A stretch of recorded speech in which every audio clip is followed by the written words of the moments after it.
Hello everyone. Let us take another example on Biot-Savart law as we have seen in the previous video also.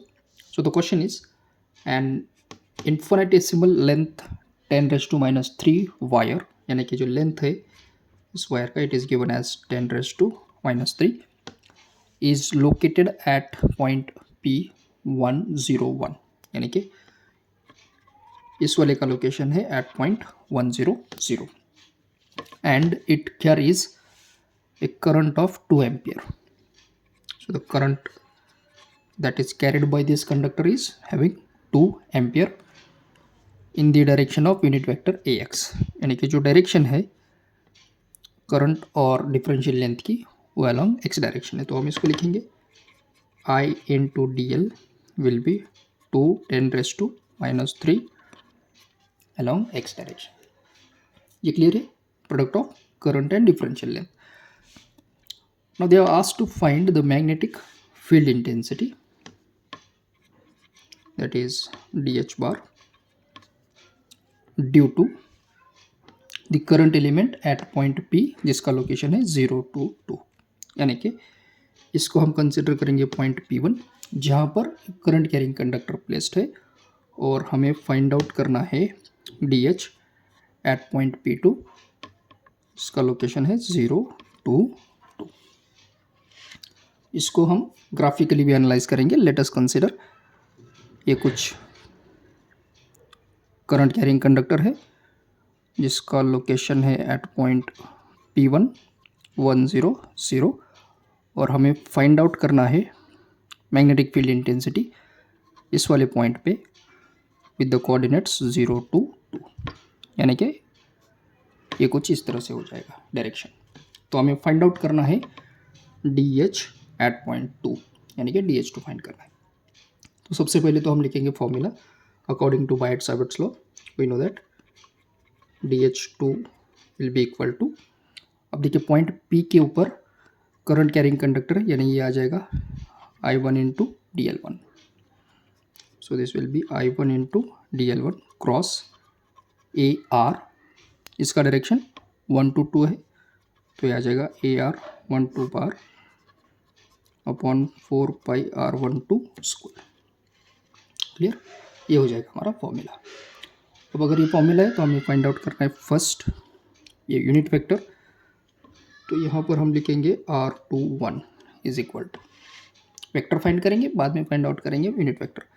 तो R21 हम लिखेंगे difference of R2 with R1 जो कि है 0 2 2 minus 1 0 0 X Y Z coordinates में. So will be getting R2 is equal to 0 minus 1 यानी कि minus 1 x direction में तो लिखेंगे AX bar.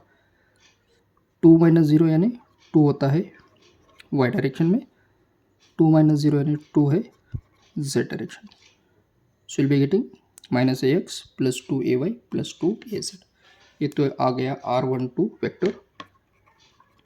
Its magnitude will be minus 1 square 2 square 2 square. तो ये आ जाएगा 1 प्लस 4 यानी 9 और अंडर रूट 9 होता है 3. ये टोटल डिस्टेंस हमें मिल गया as 3. So finally will write unit vector as R12 by mod R12. So minus AX 2AY 2AZ by 3. Okay, अब हमें इन दोनों का क्रॉस प्रोडक्ट लेना है सबसे पहले तो. So let's take its cross product.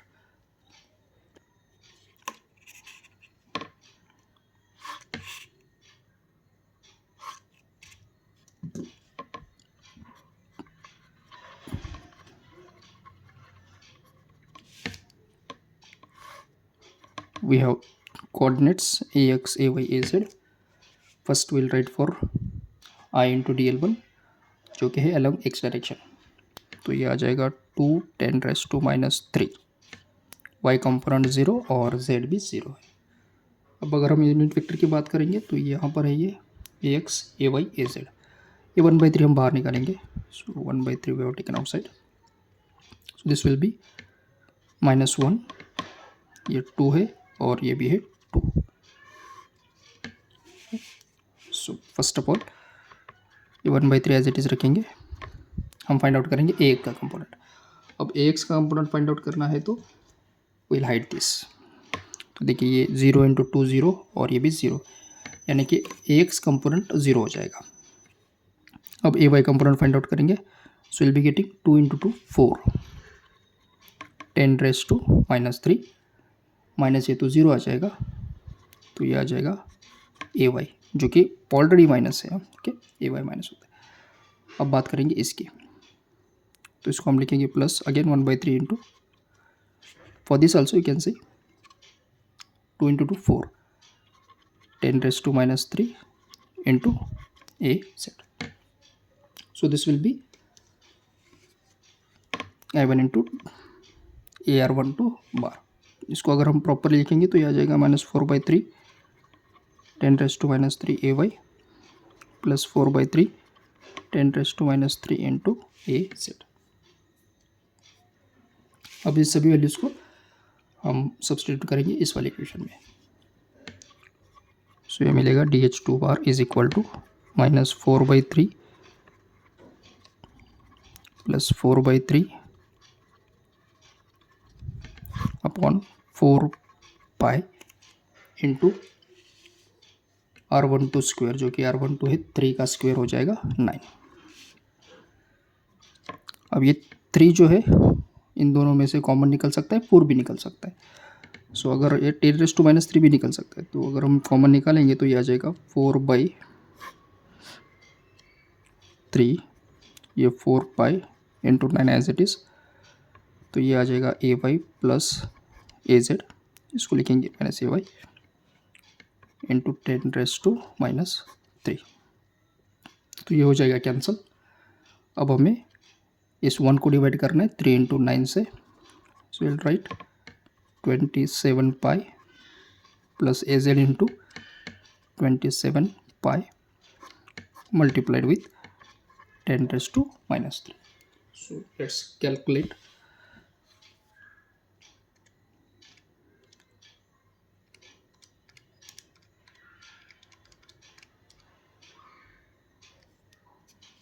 So here we are getting 0.011, तो ये आ जाएगा -0.0117 along y डायरेक्शन। सिमिलरली ये आ जाएगा प्लस 0.0117 AZ डायरेक्शन। 10⁻³ है, अरे आ जाएगा मिली एम्पियर पर मीटर। तो ये हो जाएगा हमारा magnetic field intensity at the given point. Okay, so I hope you understood how to find magnetic field intensity using Biot-Savart's law. Thank you.